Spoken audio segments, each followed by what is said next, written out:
বন্ধুরা, এই যে দেখুন, এখন আজকে কিছু একটু খাবার নিয়ে এসেছি। ভাতটা বোধহয় বেশি হয়ে গেছে, জানি না খেতে পারবো কি না।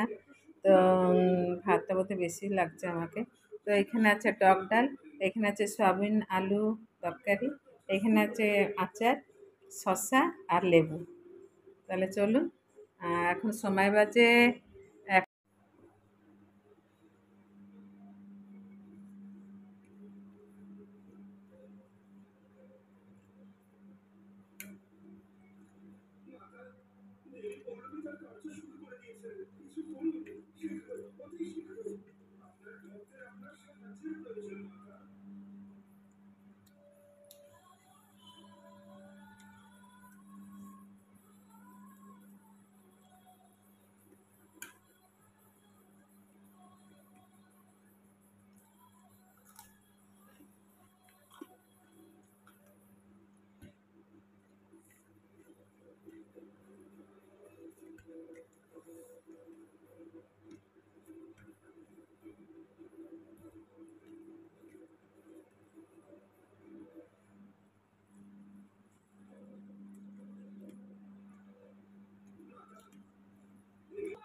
এত গরম পড়েছে।